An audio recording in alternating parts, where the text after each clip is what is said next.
Hello जय हिंद प्यारे साथियों। देखिए आज हम लोग देखने वाले हैं class 12th physics chapter number 1 coulomb का नियम। ठीक है, और यहाँ पर कूलाम का नियम जो करवाएंगे प्यारे बच्चों, अगर इस वीडियो को आप लोग पूरे ध्यान पूर्वक देखते हैं तो आपको क्लास में ही याद होने की गारंटी है। ठीक है, तो आप लोग फटाफट इस वीडियो को पूरा देखिए और पूरा प्रयास कीजिए कि आपको समझ में क्लास में ही आ जाए और यहीं पर आपको याद हो जाएगा। ठीक है, तो यहाँ से देखिए प्यारे बच्चों, यहाँ पर लिखा हुआ है कूलाम का नियम। ठीक है, तो कूलाम का नियम पहले बात तो दो स्थिर आवेशों के लिए लागू होता है, ये सबको पता है। ठीक है, तो सबसे पहले तो आपको ये पता होना चाहिए दो आवेशों के लिए मतलब दोनों आवेश स्थिर होता है। तो कूलाम का नियम कहता है कि कूलाम का नियम कहता है कि दो स्थिर आवेशों के बीच लगने वाला बल, जैसे यहाँ पर मान लीजिए Q1 और Q2 दो आवेश है। देख लीजिए यहाँ पर ध्यान पूर्वक, थोड़ा देख लीजिए आप लोग, यहाँ पर ध्यान पूर्वक देख लीजिए। मान लीजिए Q1 आवेश है, ठीक है, Q1 आवेश है और यहाँ पर आपका Q2 आवेश है। ठीक है, ध्यान दीजिएगा, यहीं पे याद हो जाएगा। ये Q2 आवेश है, इसके बीच का दूरी R है। ध्यान दीजिए, है दो आवेशों के बीच लगने वाला बल, दोनों आवेशों के गुणनफल, दोनों आवेशों के बीच लगने वाला बल। देखिए दोनों आवेशों के बीच लगने वाला ये बल आपका है, दोनों आवेशों के बीच लगने वाला बल दोनों आवेशों के गुणनफल के समानुपाती, दोनों आवेशों के बीच लगने वाला बल, ध्यान दीजिएगा, दोनों आवेशों के बीच लगने वाला बल दोनों आवेशों के गुणनफल के समानुपाती, दो आवेशों के बीच जो बल लगेगा, ये दो Q1 और Q2 दो आवेश है। ठीक है, ये दो दो आवेशों के बीच जो भी बल लगेगा दोनों आवेशों के गुणनफल के समानुपाती होगा। मतलब इधर इस पर जो बल लग रहा है इस पर, तो ये दोनों आवेशों के गुणनफल के कैसा हो रहा है, समानुपाती। और ये समीकरण 1 मान लीजिए, और इनके बेच के दूरी के बारह के वियुत समानुपाती होता है। तो यहाँ पर फोर्स आपका F होगा और इनके बेच की दूरी क्या है, तो इनके बेच की दूरी R है, इसके वर्ग के वियुत समानुपाती होता है। ये समीकरण 2 हुआ। ठीक है, ध्यान दीजिए एक बार और समझिए क्या मैंने बोला। कूलाम का नियम कहता है कि दो आवेशों के बीच लगने वाला बल, देखिए दो आवेशों के बीच लगने वाला बल, दो आवेशों के बीच लगने वाला बल दोनों आवेशों के गुणनफल के समानुपाती होता है। जैसे दो आवेशों के बीच बल तो लग रहा है Q1 Q2, देखिए बल क्या लग रहा है, F लग रहा है, आवेश क्या है Q1 और Q2 दो आवेश है। तो बोल सकते हैं ना कि दो आवेशों के बीच लगने वाला बल, दो आवेशों के बीच लगने वाला बल दोनों आवेशों के गुणनफल के समानुपाती, देखिए बल है ना, ये F का मतलब बल हुआ, तो दोनों आवेशों के गुणनफल के समानुपाती और उनके बीच के दूरी के वियुत समानुपाती होता है। और इनके बीच की जो दूरी है उसके वर्ग के वियुत समानुपाती, तो इनके बीच की दूरी जो था इसके वर्ग के वियुत समानुपाती, वियुत समानुपाती का मतलब होता है उल्टा, उसके बीच की दूरी R के वर्ग के वियुत क्रमानुपाती, तो वर्ग के वियुत क्रमानुपाती है कि नहीं बताइए। इस समीकरण 1 और 2 से आपको कूलाम का नियम मिल रहा है कि नहीं बताइए, एकदम मिल रहा होगा। तो यहाँ सब नियम लिख सकते हैं। ठीक है, देखिए नियम आपको रटना एकदम नहीं है, यहाँ पर आप लोग थोड़ा समझिएगा तो आपको यहीं पे क्लियर हो जाएगा। इसको मैं बगल में लिख देता हूँ। ठीक है, इस इक्वेशन को मैंने यहाँ लिख दिया, यहाँ पर मैं परिभाषा लिख देता हूँ ताकि आपको अच्छे तरीके से याद हो जाए। तो यहाँ पर नियम क्या है, तो यहाँ से लिखेंगे नियम। ठीक है, व्हाइट पेन से लिख देता हूँ मैं। क्या लिखेंगे, दो आवेशों के बीच, बोलने का प्रयास कीजिए ताकि याद हो जाए, दो आवेशों के बीच, दो आवेशों के बीच लगने वाला बल, देखिए यहीं पर हो जाएगा, दो आवेशों के बीच, दो आवेशों के बीच लगने वाला बल, दो आवेशों के बीच लगने वाला बल दोनों आवेशों के गुणनफल, दोनों आवेशों के गुणनफल, दोनों आवेशों के गुणनफल, दो आवेशों के बीच लगने वाला बल दोनों आवेशों के गुणनफल, देखिए दोनों आवेशों के गुणनफल के समानुपाती, गुणनफल के समानुपाती, समानुपाती और उनके बीच के दूरी के, और उनके बीच के दूरी के कैसा है, वर्ग के बीच समानुपाती है ना, और उनके, और उनके बीच के दूरी के, बीच के दूरी के वर्ग के, वर्ग के व्युत्क्रमानुपाती होता है, व्युत्क्रमानुपाती होता है। बताइए यहाँ तक किसी को कोई दिक्कत है बताइए, एक बार और मैं समझा देता हूँ। देखिए यहाँ पर आपका कूलाम का नियम यही है, इतना ही आपको करना, पूरा अंक मिलेगा। ठीक है, आपको पहले लिखना है कि दो आवेशों के बीच लगने वाला बल, दो आवेशों के बीच लगने वाला बल कौन है, Q1 Q2 है। दोनों आवेशों के बीच बल लग रहा है, यहाँ पर देखिए दोनों आवेशों के बीच लगने वाला बल दोनों आवेशों के गुणनफल के, दोनों आवेशों के गुणनफल के कैसा ये बल समानुपाती है ना, ये पहला इक्वेशन हुआ। ठीक है, और उनके बीच की दूरी के वर्ग के व्युत्क्रमानुपाती होता है, और उनके बीच की दूरी, उनके बीच की दूरी के वर्ग के व्युत्क्रमानुपाती, वर्ग के व्युत्क्रमानुपाती मतलब उल्टा है कि नहीं, यही क्या आता है कूलाम का नियम। तो कूलाम के नियम में समीकरण 1 और 2 से चलेंगे तो इक्वेशन हमको प्राप्त होगा। तो समीकरण 1 + 2 लिखिए, या समीकरण 1 + 2 से लिखेंगे। तो ये आपका कूलाम का नियम आसान है कि नहीं, बताइए, याद हुआ कि नहीं। यहाँ इक्वेशन देख के बोलना है कि दो आवेशों के बीच लगने वाला बल, दो आवेशों के बीच लगने वाला बल दोनों आवेशों के गुणनफल, देखिए दोनों आवेशों के गुणनफल के समानुपाती, और उनके बीच की दूरी के, उनके बीच की दूरी के वर्ग के, बीच की दूरी क्या है r है, उनके बीच की दूरी के वर्ग के व्युत्क्रमानुपाती होता है। यही कहता है कूलाम का नियम। ठीक है, तो कूलाम के नियम में समीकरण 1 व 2 से चलेंगे। समीकरण 1 ध्यान दीजिए, समीकरण 1 व 2 से बताइए, समीकरण 1 व 2 से क्या हो जाएगा, 1 व 2 से चलिए, एफ समानुपाती क्या हो जाएगा, एफ समानुपाती Q1 Q2 होगा कि नहीं, बट्टा में R² होगा कि नहीं, ये क्वेश्चन बताइए, ये होगा कि नहीं, एफ समानुपाती Q1 Q2 बट्टा में R² होगा कि नहीं। समीकरण 1 व 2 से चलेंगे तब, फिर यहाँ पर क्या होगा, फिर यहाँ पर आप लोग, यहाँ पर आप लोग समानुपाती का चिन्ह हटाएंगे तो क्या सोचेगा, समानुपाती का चिन्ह हटेगा तो क्वेश्चन जुड़ेगा। तो एफ बराबर क्या आएगा यहाँ से, बताइए, एफ बराबर के इंटू Q1 Q2 बट्टा में R² आएगा कि नहीं, दिख रहा है कि नहीं, एक बार देख लें। हाँ, दिख तो रहा है कि एफ बराबर, यानी कि समानुपाती का चिन्ह हटेगा तो कांस्टेंट के जुड़ेगा, और ये कांस्टेंट के का मान होता है 1/4 पाई एप्सिलॉन नॉट, वो भी बताएंगे अगला पेज में। देखिए, इसको स्क्रीनशॉट करना चाहते कर सकते हैं। अब अगला पेज में देख लीजिए, हमको क्या प्राप्त हुआ था, एफ बराबर Q into Q1 into Q2 बट्टा में R², यही ना प्राप्त हुआ था। और ये के जो है प्यारे बच्चों, के का मान होता है कितना, के का मान होता है, जहां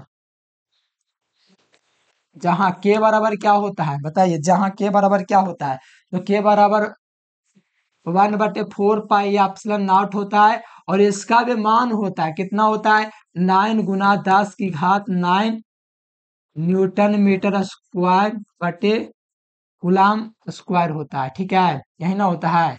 तो ये भी इसका यहाँ मान होता है, तो यहाँ से आप लोग इसको ध्यान में रखिएगा। ठीक है, ये आपका हो गया के का मान। ठीक है, जहां के बराबर इतना होता है 1/4 पाई एप्सिलॉन नॉट, तो के का मान यहाँ से लिख दीजिए। तो एफ बराबर क्या हो जाएगा, 1/4 पाई एप्सिलॉन नॉट, और यहाँ पर क्या हो जाएगा, दो गो आवेश है तो Q1 इंटू Q2 हो जाएगा बट्टा में R² हो जाएगा। तो ये आपका हो जाएगा कूलाम का नियम। ठीक है, तो इसको आप लोग इक्वेशन को अच्छे तरीके से सजा के लिख लीजिए, ये कूलाम का नियम हो गया। ठीक है, ये आपका प्यार बच्चों 2 नंबर में पूछेगा तो इतना आपको कर देना, लिख लेना, आराम से आप लोग लिख सकते हो। फिर इसके बाद इसका सीमाएं बताएंगे। पहले तो कूलाम का नियम मैंने करवाया कि दो आवेशों के बीच लगने वाला बल दोनों आवेशों के गुणनफल के समानुपाती, दो आवेशों के बीच लगने वाला बल दोनों आवेशों के गुणनफल के समानुपाती, और उनके बीच के दूरी के वर्ग के व्युत्क्रमानुपाती होता है। समीकरण 1 और 2 को हम लोग जोड़े तो यहाँ पर आपको प्राप्त हुआ, जोड़े तो समय दोनों को जोड़ दे तो समानुपाती, बाकी चीज कॉमन हो गया, समानुपाती चिन्ह का हटा तो कांस्टेंट के जुड़ा। फिर यहाँ पर आप थोड़ा सा आगे देखिएगा तो यहाँ पर एफ बराबर क्यू, यहाँ पर तो प्यार बच्चों के है, समानुपाती के जगह जुड़ा, जहाँ के का मान इतना होता है तो मैंने रख दिया। फिर यहाँ पर इतना का भी मान होता है, इतना वो भी मैंने बता दिया आपको, ऑब्जेक्टिव में पूछा जाता है। तो ये हुआ। अब कूलाम के नियम का सदिश रूप भी पूछा जाता है, जैसे कूलाम के नियम का सदिश रूप क्या होता है, फिर इसका अनुप्रयोग बताएं क्या, फिर इसका हम बताने वाले हैं सीमाएं कूलाम के नियम का। कूलाम के नियम के सदिश रूप बताइए, कूलाम के नियम का सदिश रूप, ये ऑब्जेक्टिव में बहुत बार पूछा गया है। देखिए, कूलाम के नियम का सदिश रूप क्या होता है, तो एफ बराबर ही होता है। देखिए, एफ बराबर ही होता है, लेकिन एक बात आप लोग कहीं सुनोगे, आर कैफ का मान कितना होता है, बताइए, आर कैफ का मान होता है आर भैक्टा में आर मोड होता है। ये आप लोग सुने हैं कि नहीं बताइए, ये सुने हैं कि नहीं 11th क्लास में आर कैफ कमान? नहीं सुने तो आप लोग इसको आप लोग थोड़ा ध्यान रखिएगा कि बार बार यूज होगा। आर कैफ का जो मान होता है आर टोपी का मान आर फैक्टर में बटा में आर होता है, ये आपका सदिश रूप है। तो कूलाम का नियम का सदिश रूप अगर आप लोग लिखना चाहते हैं तो एफ बराबर आप लोग लिख सकते हैं यहाँ से 1/4 पाई एप्सिलॉन नॉट, ठीक है। यहाँ पर Q1 इंटू Q2 ध्यान दीजिएगा, Q1 इंटू Q2 बट्टा में आर स्क्वायर, यहाँ पर आर कैफ लगा सकते हैं, तो ये आपका सदिश रूप हो गया। लेकिन ये वाला बड़े कम पूछता है, एक और होता है सदिश रूप वो वाला पूछता है, ज्यादा कौन वाला पूछता है, तो ध्यान दीजिए ज्यादा आपका ये वाला पूछता है। ये एफ बराबर जो होता है ना 1/4 पाई एप्सिलॉन नॉट, ठीक है। अब यहाँ पर ध्यान दीजिए Q1 Q2 लिखाएगा, Q1 into Q2। अभी यहाँ पर थोड़ा ध्यान दीजिए, आर कैफ का मान कितना है, आर फैक्टर में आर है ना, तो यहाँ पर मैं क्या करूंगा प्यारे स्टूडेंट्स, ये आर फैक्टर जो है ना इसको मैं थोड़ा अलग कलर में दूंगा तो ज्यादा बेहतर लगेगा। ये आर फैक्टर आर कैफ का मान रख दीजिए, आर कैफ का मान कितना है, आर फैक्टर है, ठीक है। और यहाँ पर एगो आर और यहाँ पर एगो आर, कितना आर हुआ, 3 गो आर। तो ये आपका हो गया कूलाम का सदिश रूप, ये VBI है, ठीक है। इसको VBI कर लीजिए, एक बार और समझा देता हूँ अगर समझ में ये चीज नहीं आया तो, ठीक है। देखो ये क्वेश्चन महत्वपूर्ण है, ये आपके परीक्षा में आएगा क्वेश्चन, कूलाम के नियम का सदिश रूप। आर कैफ जो होता है सदिश रूप होता है, इसको एकांक सदिश बोलते हैं। इसको क्या बोलते हैं बताइए, इसको एकांक सदिश बोलते हैं।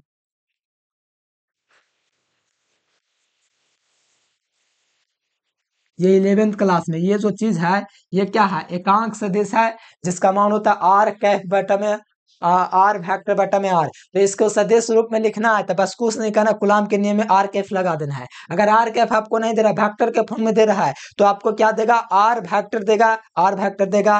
और यहाँ पर आर कैफ का मान होता है आर फैक्टर में मॉड आर। तो मॉड आर यहाँ पर क्या हो जाएगा, पहले से 2 गो घात था तो एक गो अब आया तो 3 गो हुआ, और ये आर सदिश ये वाला दिख रहा है, ठीक है। वही चीज लिखा जो इसमें लिखा हुआ था, बस इतना आपका हो गया क्या, तो ये कूलाम के नियम का सदिश रूप हो गया।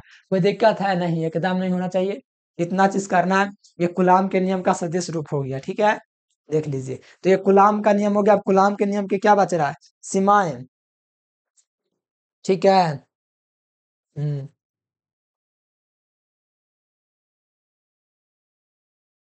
ठीक है। नियम में कोई दिक्कत नहीं है। दो आवेशों के बीच लगने वाला बल दोनों आवेशों के गुणनफल के समानुपाती और उनके बीच की दूरी के वर्ग के बीच समानुपाती होता है। या तो आकर्षण या विकर्षण बल भी बोल सकते हैं, ये जो बल है ना इस बल को आकर्षण या विकर्षण बल भी बोल सकते हैं, कोई दिक्कत नहीं है। तो ये था। अब कूलाम के नियम की सीमाएं जो होता है वो ही पूछता है। तो ये बाकी देख लीजिए, ये आपका क्या है, सदिश रूप इसका है कूलाम के नियम का। ये कूलाम के नियम है, ये क्या है, बगल में लिख लीजिएगा कूलाम के नियम का फॉर्मूला, कूलाम का नियम, ये आप लोग लिख लीजिएगा, ठीक है। ये आप लोग लिख लीजिए, फिर लिखिए कूलाम के नियम की सीमाएं, ठीक है। और जो विद्यार्थी बैच ज्वाइन करना चाहते हैं इस नंबर पर कांटेक्ट करके आप लोग ज्वाइन कर लीजिएगा, ठीक है। चलिए यहाँ पर देख लीजिए, अब कूलाम के नियम के क्या, तो सीमाएं। तो कूलाम के नियम की क्या सीमाएं हो सकते हैं, बहुत पूछा गया है परीक्षा में कि कूलाम के नियम की सीमा बताएं। कूलाम के नियम की सीमाएं,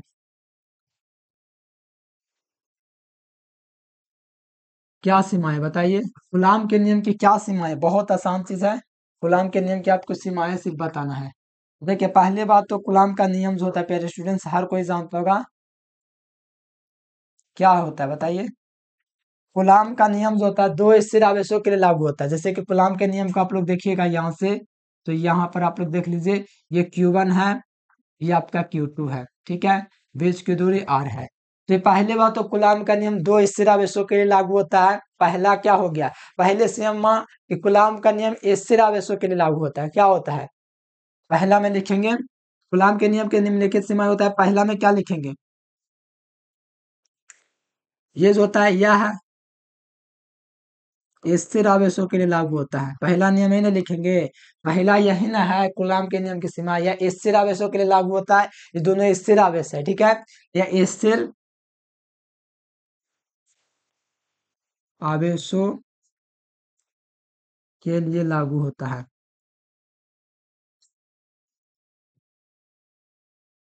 लागू होता है।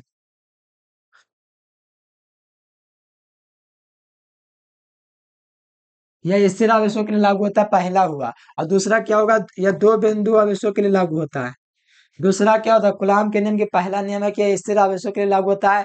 और दूसरा क्या होगा, यह दो बिंदु आवेशों के लिए लागू होता है। यह दो बिंदु आवेशों ये दो बिंदु आवेशों के लिए लागू होता है। ठीक है, लागू आप लोग लिख सकते हैं, लागू लागू होता है। ये भी आपका हो गया क्या, कूलाम के नियम का सीमाएं, क्या दो स्थिर आवेशों के लिए लागू होता है, या दो बिंदु आवेशों के लिए लागू होता है, दोनों चीज लिख सकते हैं। और कूलाम का नियम 10⁻⁻15 मीटर से कम दूरी के लिए लागू नहीं होता है, ये भी लिख सकते हैं। तीसरा में क्या लिख सकते हैं, ये भी यही क्वेश्चन है। ठीक है, यह नियम यह नियम 10⁻⁻15 मीटर से कम दूरी के लिए लागू नहीं होता है, के लिए लागू लागू नहीं होता है, ये आप लोग लिख सकते हैं। ये याद रखना है कि ये नियम जो होता है 10⁻⁻15 मीटर से कम दूरी के लिए लागू नहीं होता है। कौन सा नियम, कूलाम का नियम। और इसकी दिशा जो होता है एक आवेश को दूसरे आवेश के मिलाने की होती है, ये भी लिख सकते हैं। इसकी दिशा एक आवेश से दूसरे आवेश को मिलाने की दिशा होती है। इसकी दिशा जैसे Q1 का आवेश, जैसे क्या होगा, Q2 को मिलाने की दिशा होती है, यानी कि इसकी दिशा एक आवेश को दूसरे आवेश से मिलाने की दिशा होती है। तो लिख सकते हैं, इसकी दिशा इसकी दिशा एक आवेश से एक आवेश से दूसरे आवेश दूसरे आवेश के मिलाने की ओर होती है, मिलाने की ओर होती है। ये नियम जो होता है, इसकी दिशा एक आवेश से दूसरे आवेश के मिलाने की ओर होती है, यानी कि कूलाम के नियम की जो दिशा होती है, एक आवेश से दूसरे आवेश के मिलाने की दिशा होती है। तो ये हो गया कूलाम के नियम की सीमाएं। ठीक है, तो ये आपका पूछा जाएगा, आराम से बन जाएगा कूलाम के नियम की सीमाएं। ठीक है, फिर यहाँ पर जो भी चीज रह गया, जैसे यहाँ पर आप लोग सोच रहे हैं कि एप्सिलॉन नॉट का मात्रा क्या हो जाएगा, बीमा क्या हो जाएगा, मान क्या हो जाएगा, तो वो नेक्स्ट वीडियो में देखेंगे। ठीक है प्यार बच्चों, और जो विद्यार्थी का कोई भी दिक्कत हो तो ये नंबर आपको दिख रहा है 9142529134, इस नंबर पर कंटेक्ट करके आप लोग कर सकते हैं जो भी दिक्कत हो। ठीक है प्यार बच्चों, अगर वीडियो पसंद है तो लाइक सब्सक्राइब जैसे करना। आज के लिए फिलहाल इतना ही, thanks for watching this video. जय हिंद, वंदे मातरम।